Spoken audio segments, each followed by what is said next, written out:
ವಾಲ್ಮೀಕಿ ಸಮಾಜಕ್ಕೆ ಅವಹೇಳನಕಾರಿ ವಿಚಾರಕ್ಕೆ ಸಂಬಂಧಪಟ್ಟಂತೆ ಈಗ ರಮೇಶ್ ಕತ್ತಿ ವಿರುದ್ಧ ಜಾತಿ ನಿಂದನೆ ಕೇಸ್ ದಾಖಲಾಗಿದೆ. ವಾಲ್ಮೀಕಿ ನಾಯಕ ಮಹಾಸಭಾದ ವತಿಯಿಂದ ದೂರು ಕೊಡಲಾಗಿದೆ. ಬಾಗಲಕೋಟೆಯ ನವನಗರ ಠಾಣೆಯಲ್ಲಿ ಈಗ ದೂರು ದಾಖಲಾಗಿದೆ. ರಮೇಶ್ ಕತ್ತಿಯನ್ನ ಬಂಧಿಸಿ ಸೂಕ್ತ ಕ್ರಮ ಜರುಗಿಸಬೇಕು ಅಂತ ಒತ್ತಾಯ ಮಾಡಲಾಗಿದೆ. ವಾಲ್ಮೀಕಿ ಮಹಾಸಭಾದ ಜಿಲ್ಲಾಧ್ಯಕ್ಷ ದ್ಯಾಮಣ್ಣ ಅವರ ನೇತೃತ್ವದಲ್ಲಿ ಈಗ ದೂರು ದಾಖಲಾಗಿದೆ. ವಾಲ್ಮೀಕಿ ಸಮಾಜದ ಬಗ್ಗೆ ಅವಹೇಳನಕಾರಿ ಹೇಳಿಕೆಯನ್ನು ಕೊಟ್ಟಿರುವಂಥ ಹಿನ್ನೆಲೆಯಲ್ಲಿ ಅವರ ವಿರುದ್ಧ ಕಾನೂನು ಕ್ರಮ ಆಗಬೇಕು ಅಂತ ಈಗ ದೂರನ್ನು ಕೊಡಲಾಗಿದೆ. ಜಿಲ್ಲಾ ಹುಕ್ಕೇರಿ ತಾಲೂಕಿನಲ್ಲಿ ನಡೆದಿರತಕ್ಕಂಥ ಒಂದು ಡಿಸಿಸಿ ಬ್ಯಾಂಕ್ ಚುನಾವಣಾ ಸಂದರ್ಭದಲ್ಲಿ ಮಾಜಿ ಸಂಸದರಾಗಿರ್ತಕ್ಕಂಥ ರಮೇಶ್ ಕತ್ತಿ ಅವರು ವಾಲ್ಮೀಕಿ ಸಮಾಜದ ಬಗ್ಗೆ ಒಂದು ಅವಾಚ್ಯ ಶಬ್ದವನ್ನು ಮಾತನಾಡಿರುವುದು ಸಾಮಾಜಿಕ ಜಾಲತಾಣದಲ್ಲಿ ಈಗಾಗಲೇ ಹರಡಾಡ್ತಿದೆ.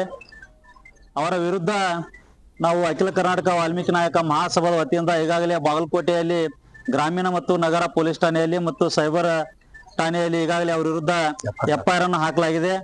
ಅದೇ ರೀತಿಯಾಗಿ ಏನಿವತ್ತು ರಮೇಶ್ ಕತ್ತಿ ಅವರು ಅಂತಕ್ಕಂಥ ಒಂದು ವಿಚಾರವನ್ನು ಏನು ಬಹಿರಂಗವಾಗಿ ಮಾತನಾಡಿದ್ದಾರೆ, ಅವರು ನಾಯಕ ಸಮಾಜಕ್ಕೆ ಕ್ಷಮೆ ಕೇಳೋದಲ್ಲದೆ ಅದು ತಲೆದಂಡವನ್ನು ಏನಪ್ಪಾ ಅಂತಂದ್ರೆ ಅವರು ತೆರಬೇಕಾಗ್ತದೆ.